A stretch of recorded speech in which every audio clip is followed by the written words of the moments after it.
Sejak dahulu, para ulama dan cendekiawan Muslim telah menjelaskan bahwa menjelang akhir zaman akan muncul seorang pemimpin agung dari keturunan Nabi Muhammad SAW yang dikenal dengan nama Imam Mahdi. Kehadiran beliau bukan sekadar kisah yang dibicarakan dalam literatur, tetapi merupakan bagian dari janji Allah Subhanahu wa Ta'ala bahwa bumi ini akan dipenuhi kembali dengan keadilan setelah sebelumnya dipenuhi oleh kezaliman dan penindasan. Imam Mahdi tidak akan bergerak sendirian, melainkan dibantu oleh sebuah pasukan khusus yang dipilih langsung oleh Allah. Pasukan inilah yang akan menjadi tonggak kekuatan dan penopang dalam misi besar menegakkan agama yang lurus. Pasukan Imam Mahdi bukanlah pasukan biasa yang terbentuk dari kekuatan politik atau perekrutan umum. Mereka adalah hamba-hamba Allah yang disiapkan jauh sebelum kemunculan Imam Mahdi. Banyak ulama menafsirkan bahwa pasukan ini terdiri dari orang-orang beriman yang berasal dari berbagai penjuru dunia, bukan hanya dari satu bangsa atau satu negeri. Namun, sebagian besar riwayat menyebutkan bahwa mereka akan berawal dari negeri timur, yaitu wilayah Khurasan yang pada masa kini mencakup Iran, Afghanistan, dan sebagian Asia Tengah. Dari sanalah akan muncul pasukan yang membawa bendera hitam sebagai simbol kebangkitan kebenaran. Ciri pertama dan paling menonjol dari pasukan Imam Mahdi adalah kekuatan iman mereka. Mereka adalah orang-orang yang tidak goyah dengan dunia, tidak terikat dengan harta, jabatan, atau kesenangan fana. Hati mereka dipenuhi keyakinan bahwa hidup dan mati hanya untuk Allah. Mereka tidak takut pada celaan, tidak gentar menghadapi musuh yang jumlahnya jauh lebih besar, sebab mereka menyadari bahwa kemenangan sejati datang dari Allah semata. Dalam beberapa riwayat dijelaskan bahwa kekuatan iman mereka membuat mereka tidak mundur meskipun menghadapi rintangan yang tampak mustahil untuk diatasi. Mereka lebih mencintai akhirat dibandingkan dunia. Dalam pandangan mereka, mati syahid di jalan Allah adalah kemuliaan yang lebih tinggi daripada hidup panjang dalam kemewahan. Hal inilah yang membuat musuh-musuh mereka ketakutan, sebab tidak ada senjata yang mampu menghentikan orang-orang yang tidak takut mati. Ciri lain yang sangat penting dari pasukan Imam Mahdi adalah kesetiaan dan ketaatan penuh kepada pemimpin mereka. Mereka tidak meragukan keputusan Imam Mahdi, sebab mereka tahu beliau dipilih dan dibimbing oleh Allah. Tidak ada perebutan kekuasaan, tidak ada intrik, dan tidak ada kedengkian di antara barisan mereka. Hati mereka bersatu, tujuan mereka satu, yaitu menegakkan kalimat Allah di muka bumi. Kesetiaan ini bukan hanya tampak dalam kata-kata, melainkan dalam perbuatan nyata. Mereka rela meninggalkan keluarga, kampung halaman, dan segala kenyamanan demi mengikuti perintah pemimpin yang benar. Mereka tidak menolak perintah walaupun sulit, tidak membantah walaupun berat, sebab mereka yakin bahwa mengikuti Imam Mahdi berarti mengikuti jalan Allah. Pasukan Imam Mahdi dikenal dengan keberanian luar biasa. Mereka tidak gentar menghadapi pasukan besar, bahkan dalam kondisi jumlah mereka lebih sedikit. Keberanian mereka lahir dari iman yang kokoh. Musuh-musuh mereka mengandalkan jumlah, teknologi, serta harta yang melimpah, tetapi pasukan Imam Mahdi hanya mengandalkan pertolongan Allah. Mereka memiliki kekuatan fisik yang tangguh dan kemampuan perang yang luar biasa.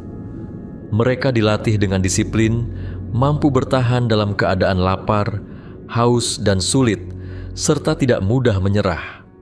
Kelelahan fisik tidak membuat mereka berhenti berjuang. Bahkan dalam keadaan paling berat, mereka tetap melantunkan zikir kepada Allah dan menegakkan salat dengan khusyuk. Dalam beberapa keterangan disebutkan bahwa pasukan Imam Mahdi akan membawa bendera hitam. Bendera ini bukan sekadar kain, melainkan lambang kebangkitan kebenaran yang telah lama tertutupi oleh kegelapan. Warna hitam melambangkan kesungguhan, tekad yang tidak tergoyahkan, dan kesiapsiagaan dalam menghadapi segala ujian. Mereka tidak dikenal dengan pakaian mewah, melainkan sederhana dan penuh wibawa.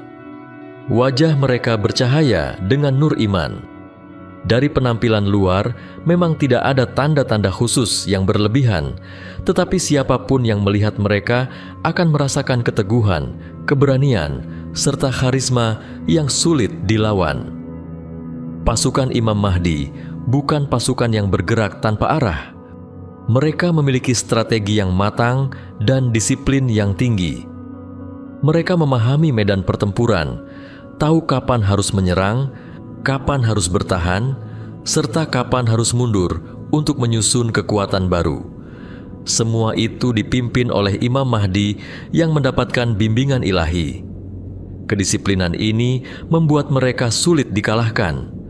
Mereka tidak mudah terprovokasi, tidak tergesa-gesa dalam mengambil keputusan, dan tidak lengah oleh kemenangan sementara. Mereka selalu berhati-hati namun tetap tegas. Dengan strategi ini, mereka akan menaklukkan banyak wilayah yang sebelumnya dikuasai oleh kezaliman. Pasukan Imam Mahdi hidup dalam kebersamaan yang penuh persaudaraan. Tidak ada yang merasa lebih tinggi atau lebih mulia, sebab mereka semua tunduk di bawah perintah Allah. Mereka saling mendukung, saling menolong, dan saling menjaga. Jika ada yang terluka, maka yang lain merawat. Jika ada yang kekurangan, maka yang lain membantu.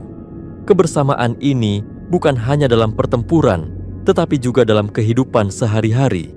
Mereka hidup sederhana, makan bersama, tidur bersama, dan beribadah bersama. Semangat ukhuwah inilah yang membuat mereka kokoh, seperti bangunan yang tidak bisa dirobohkan. Senjata utama pasukan Imam Mahdi bukan hanya pedang atau panah, melainkan doa dan zikir. Mereka senantiasa mengingat Allah dalam setiap langkah.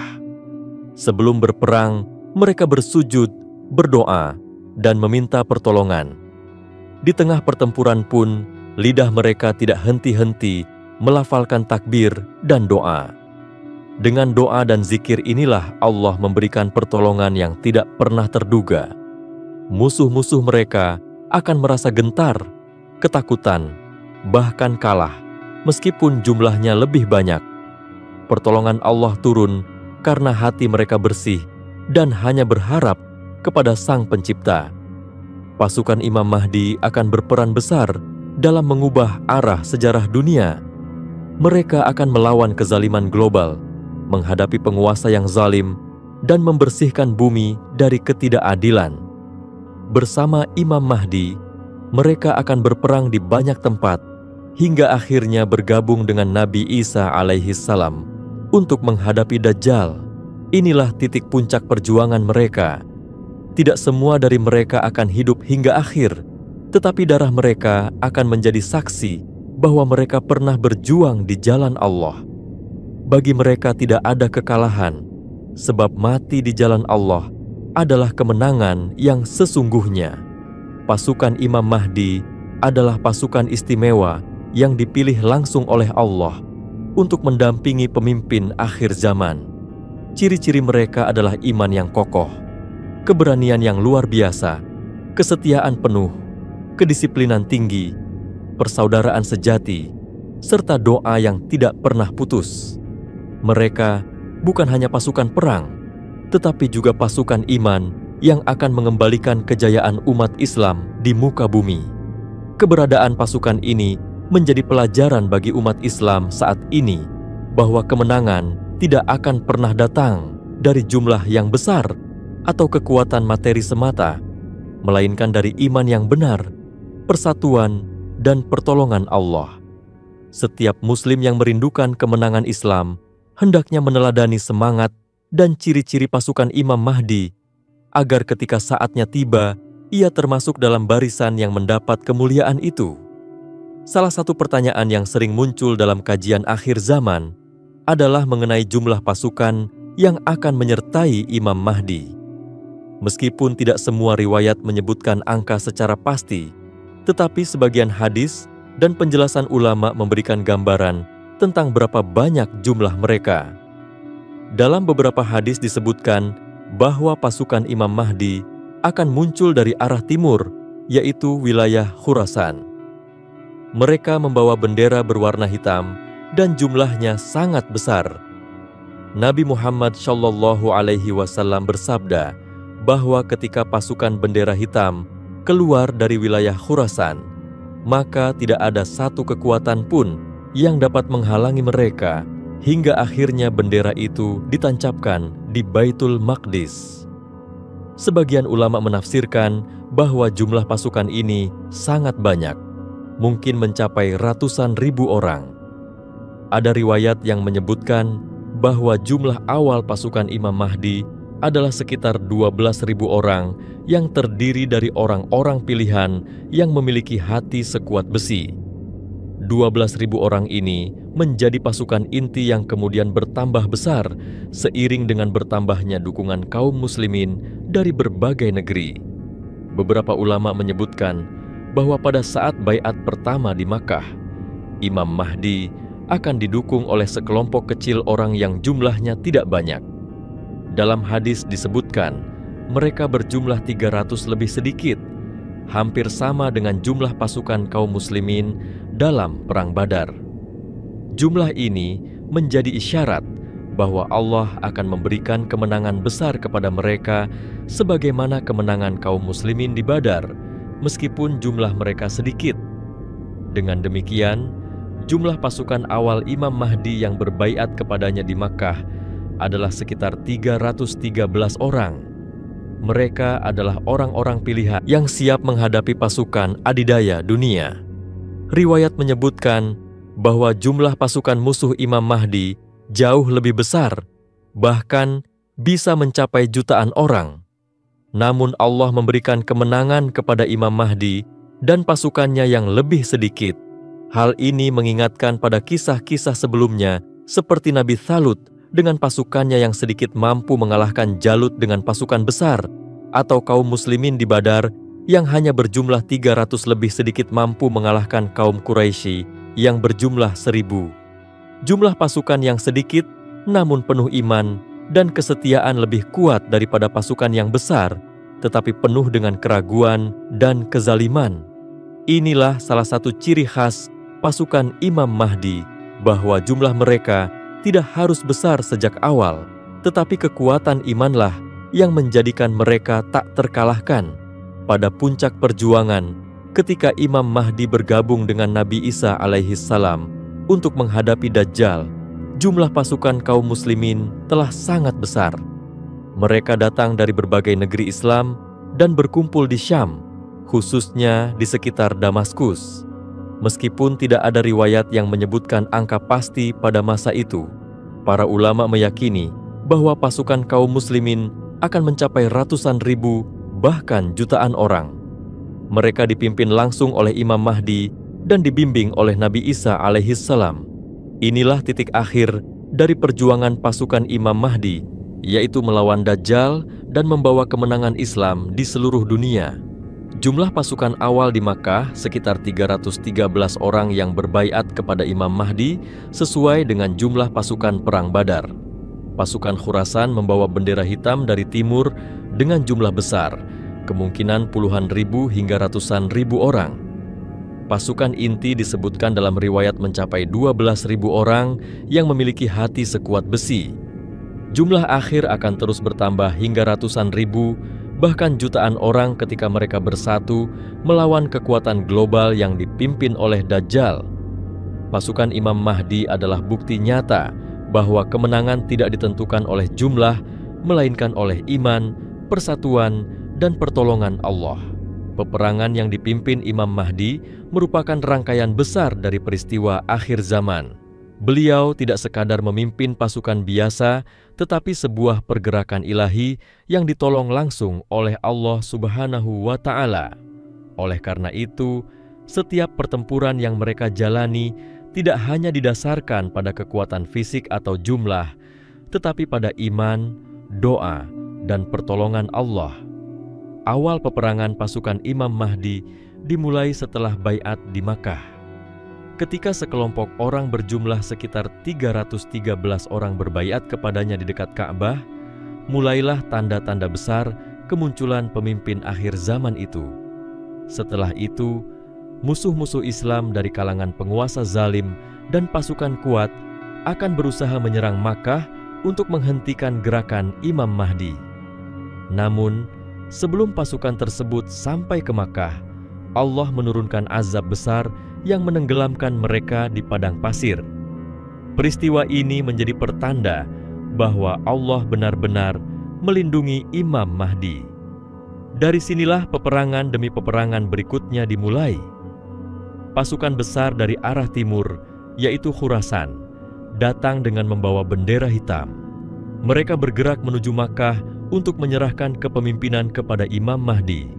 Sejak saat itu, pasukan Imam Mahdi bertambah besar dan memiliki kekuatan militer yang tangguh.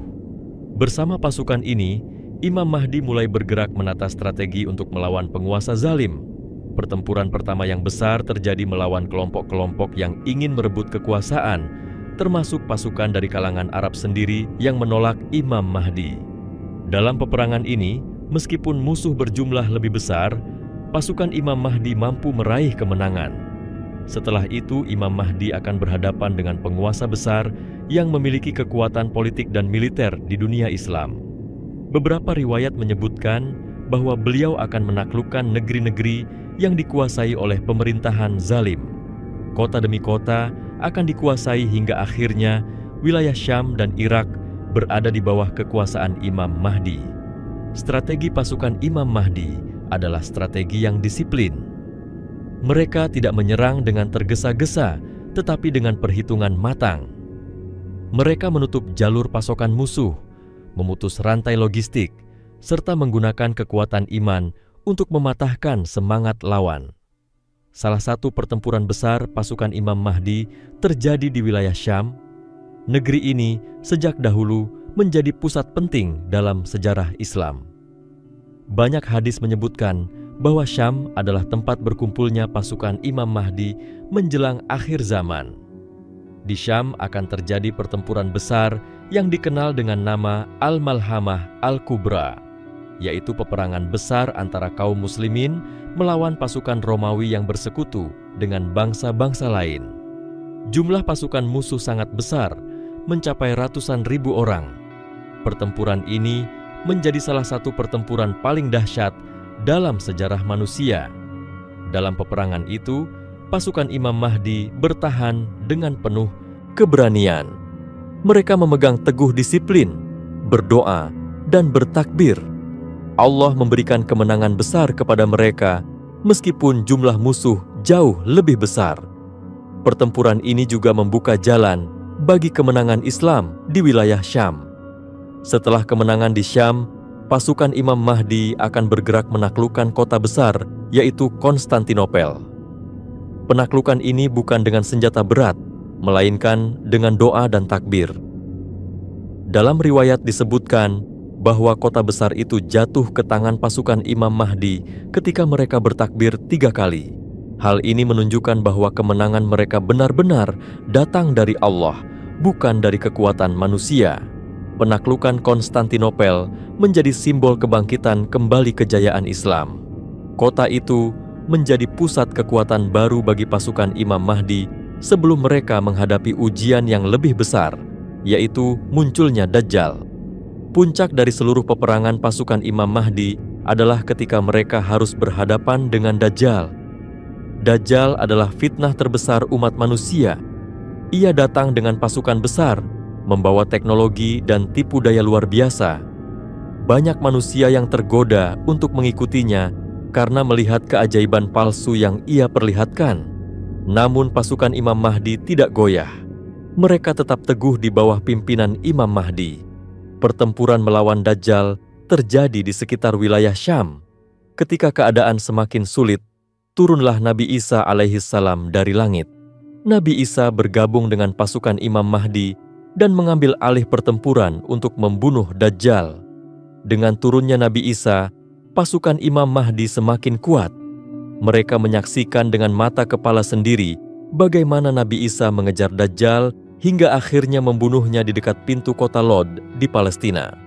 Setelah itu, pasukan Imam Mahdi bersama Nabi Isa menegakkan keadilan dan kebenaran di seluruh dunia. Beberapa strategi penting yang digunakan pasukan Imam Mahdi antara lain: 1. Disiplin dan ketaatan penuh terhadap perintah Imam Mahdi. 2. Mengandalkan doa dan zikir sebagai senjata utama di samping persenjataan fisik. 3. Menyatukan kaum muslimin dari berbagai negeri untuk melawan musuh bersama. 4. Memutus jalur logistik musuh agar mereka lemah dari dalam. 5. Bertempur dengan keberanian tanpa rasa takut terhadap kematian.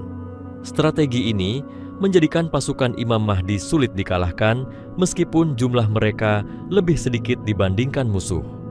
Peperangan pasukan Imam Mahdi adalah rangkaian pertempuran besar yang penuh mukjizat dan pertolongan Allah. Dari Makkah hingga Syam, dari Khurasan hingga Konstantinopel, pasukan Imam Mahdi menorehkan kemenangan demi kemenangan.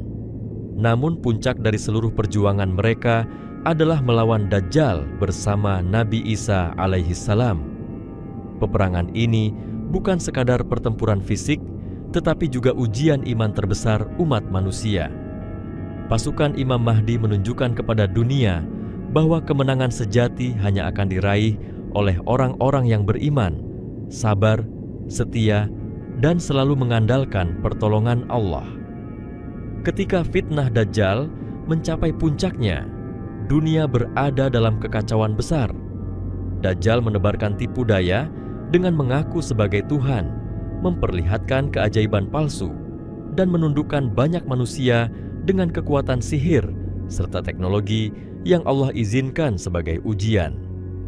Umat Islam yang setia kepada Imam Mahdi berada dalam tekanan berat, sebab pasukan Dajjal berjumlah sangat besar dan memiliki kelebihan duniawi yang luar biasa.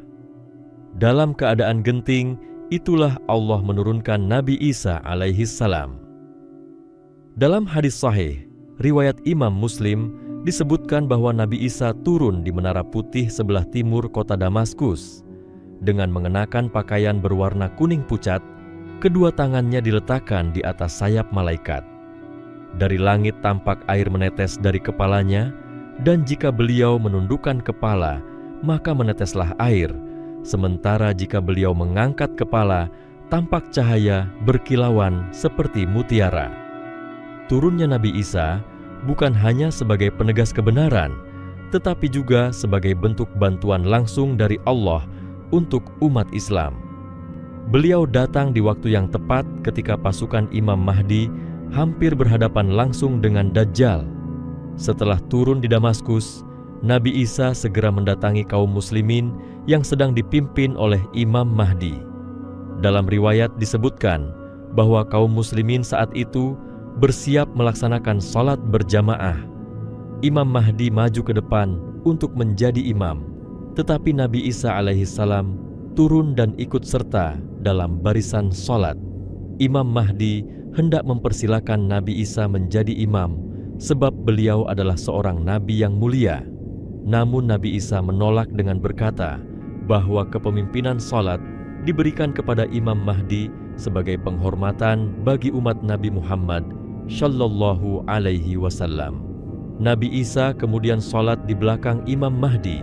Peristiwa ini menunjukkan kesatuan barisan antara pemimpin akhir zaman dari kalangan umat Nabi Muhammad dengan Nabi yang diturunkan kembali untuk menegakkan kebenaran. Setelah salat, Nabi Isa bersama Imam Mahdi dan pasukannya bergerak menuju medan pertempuran untuk menghadapi Dajjal.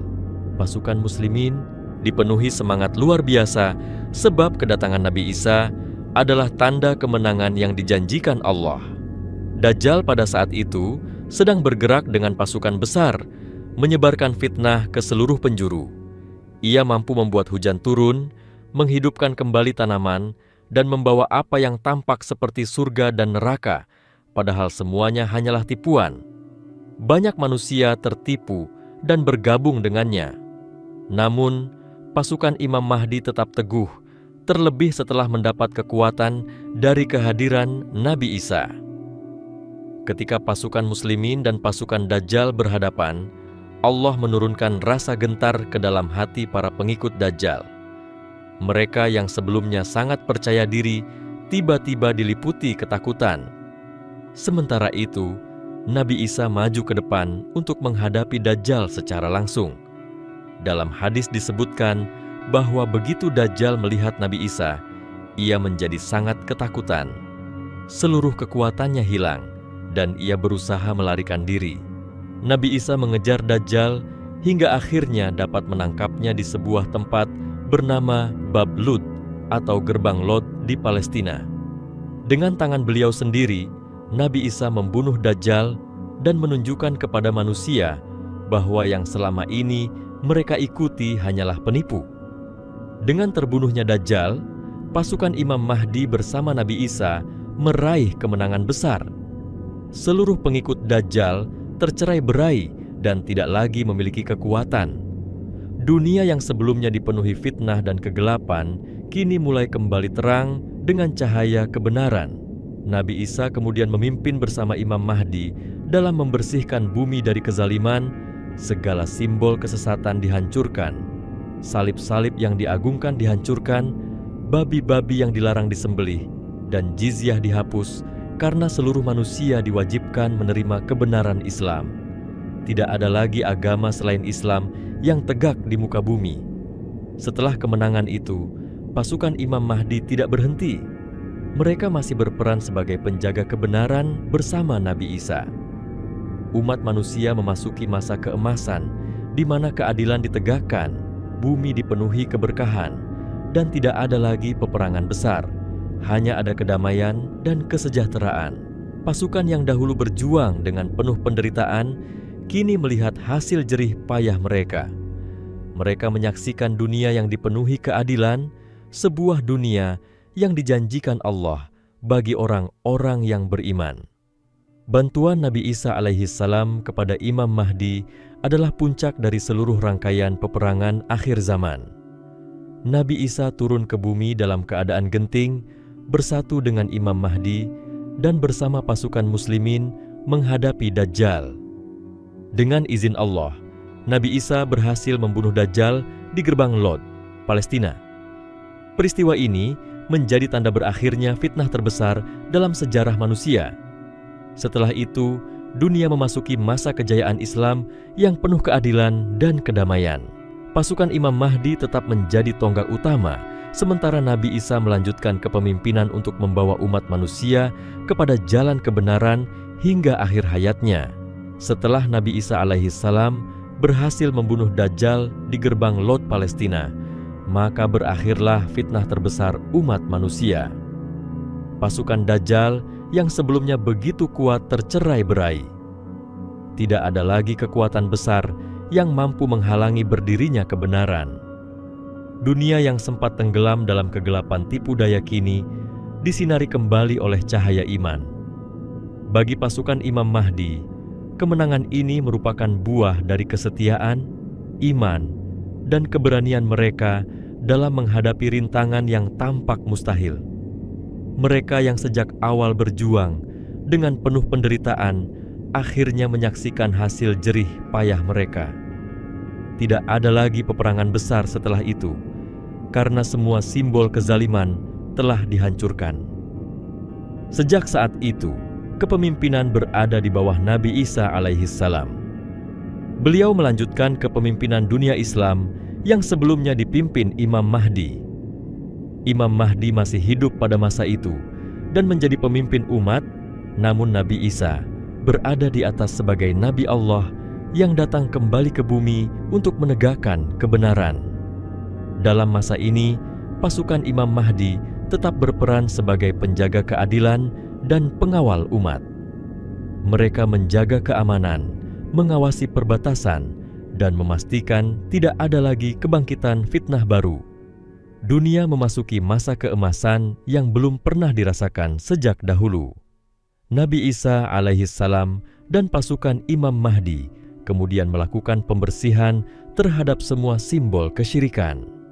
Salib-salib dihancurkan, babi-babi dibinasakan, dan jizyah tidak lagi berlaku karena seluruh manusia diwajibkan masuk Islam. Tidak ada lagi agama lain yang tegak di muka bumi selain Islam.